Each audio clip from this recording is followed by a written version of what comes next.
Okay, so the year is 1991, and I'm a recent, can you hear me? Yes. Okay, so I'm a recent expat from Philadelphia.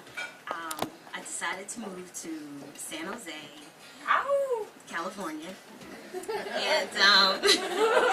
And at the time in California, there was this, really, really cool club scene where there was no VIP section. So there was, rappers and artists and musicians and, you name it, they were all there. And so were we, me and my cousins. And, I'm a little nervous. So, being in these clubs, we didn't want to kind of call ourselves like groupies or like being starstruck, so we decided we would term ourselves stargazers. And so my cousin had this crazy obsession with Tupac. Me being an expat from Philadelphia, I had no fucking idea who Tupac was. And so I found myself at this club one night in San Francisco where Digital Underground, are you familiar with Digital Underground? The Humpty Dance. Alright. So I found myself at this club. Digital Underground was supposed to be there. My cousin, she's like, we gotta go, Tupac's gonna be there. And so I'm like, fuck it, I'll go. So I'm on the dance floor and I'm, doing my thing. And I happen to see this guy stargazing at me. And I was like, it was kind of like a step like this, and he was like up there and I was down there, and I'm like, wait a minute, that's Tupac's rap mate. I won't give his name. It's the little one. And so he's looking at me and I'm looking at him, and being an expat from Philly, I have all this courage and shit. So I go over and I talk to him and I'm like, hey, so what's happening? And he's like, hey, what's up with you? And after a couple of sentences, he's like, you have an accent. Where are you from? And I'm like, I'm from Philly. And he's like, oh, really? My dad is from Philly. And I'm like, really? He's like, yeah. Yo, Dad, come here. And I'm like,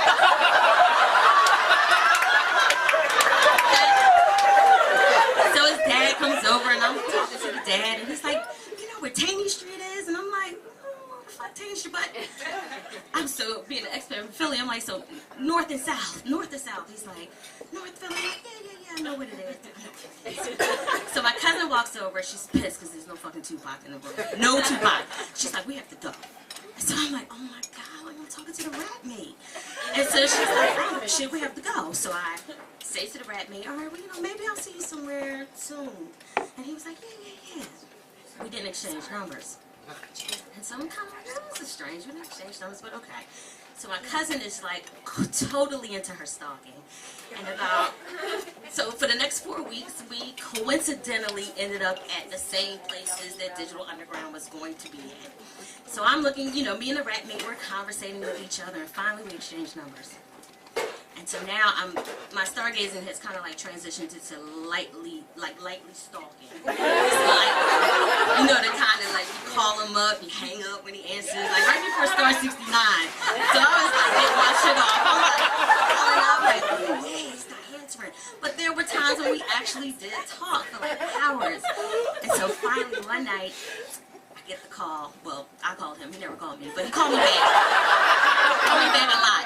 So I finally get on the phone with him. He's like, why don't you come over and bring condoms? And so I'm like, shh. It was there. So I jump in my borrowed car and I take the 1.5-hour trip to Oakland from San Jose, and I'm like there in like 30 minutes flat. And so I park the car, I grab my goodie bag, I run over, I ring the bell, go upstairs,